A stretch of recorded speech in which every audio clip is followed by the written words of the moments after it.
Today on Longboard Technology, we're going to be taking a look at the Flow Labs Nuclear Pickle Truck.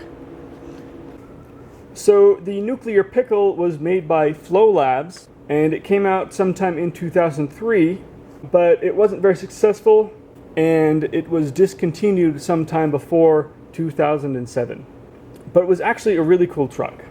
You can see here, this is the base plate with everything stripped out of it. You can see it's a bolt pivot truck that puts it in the same family as like original trucks and the Rojas trucks and seismic trucks, and most torsion trucks as well are bolt pivot trucks.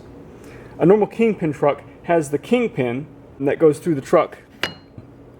However, the truck doesn't rotate on a kingpin.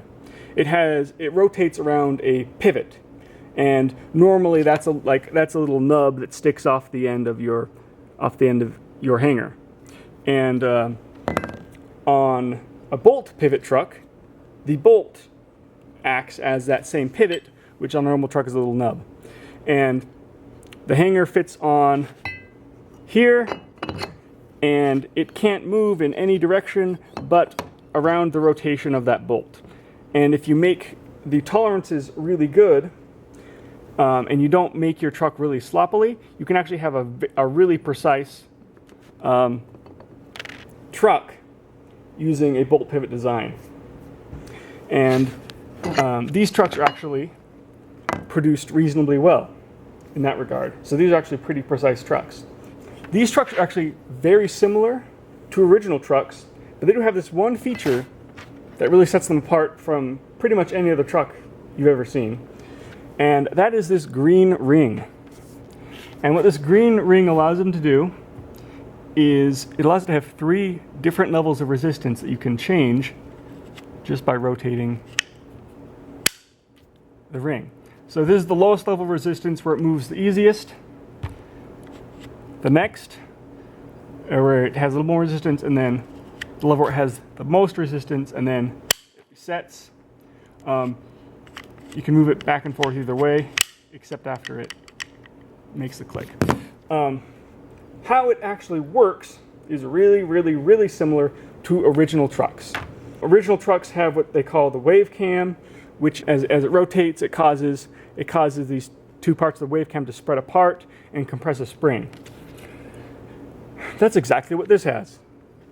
Except instead of a 2-part cam, it has a 3-way. See how it's got 3 sections? So the wave cam only has 2. Also, this is a lot bigger and beefier than the wave cam. This doesn't break. On this side, it's actually cast into the metal. So this side can't break, and this side feels like it's nylon or something. It's pretty tough material. And so the advantage here is that it's bigger.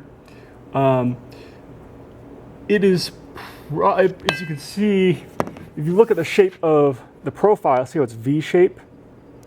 I'll put it closer up here. Yeah, so the profile of the cam is very straight-edged. So it's going to be, you can tell from that the progression of the resistance is very linear,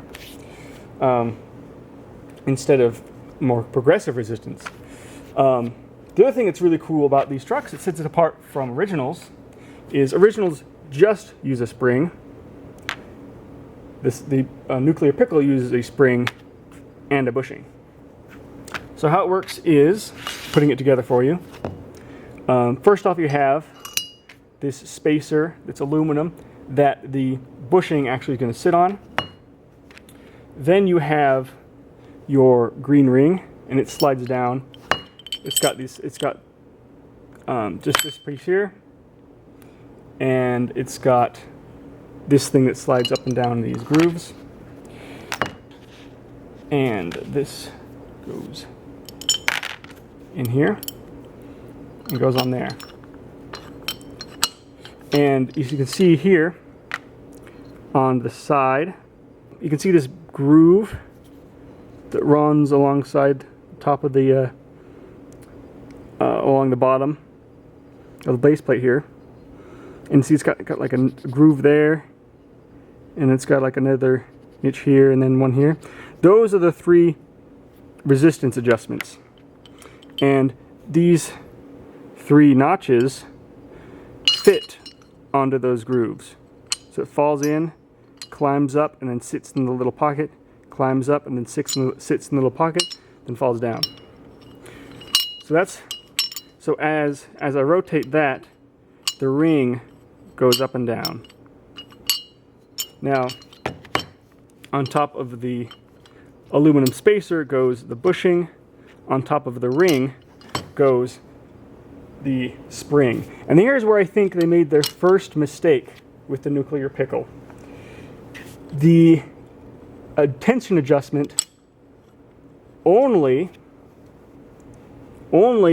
tensions the spring, not the bushing. I think that would have been a much better step, is to have it compress bushing as well as spring, because springs are all very linear, bushings are more progressive, so you could have a much wider range of resistance by compressing the bushing. Then on top of that goes the cam, and I believe it doesn't matter which way it goes on. Yeah, it looks like it doesn't matter at all, any way whatsoever. So this gets compressed, and then the hanger goes on top like that, gets tightened down. So what happens is, of course, show you on this one, as I rotate it, you'll see the white wave cam get pushed down and the spring get compressed. So it's working exactly the same way as an original truck. The only difference is the cam has 3 symmetric sections instead of 2, and it has a bushing. So yeah. So there are some things that the Nuclear Pickle did really well, and there's some things that it did pretty badly. One of the things it did really well was it got really good tolerances on almost all the parts.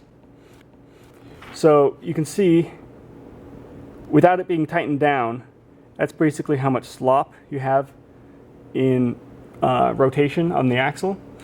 And that is actually really, really good. This is better than any cast truck is going to have. Once you get all the pieces in there and tighten it down, it's going to be probably cut in half. So that's very little. That's very little motion. That's probably about the same amount you're going to get from a cast Ronin.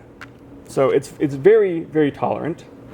Something you should something that all bolt pivot trucks share in common is they vibrate a lot more because it's just metal on metal. There's no bushing. The weight goes right through this bolt, right down to the base plate. But that's something that's shared in common with all bolt pivot trucks. Of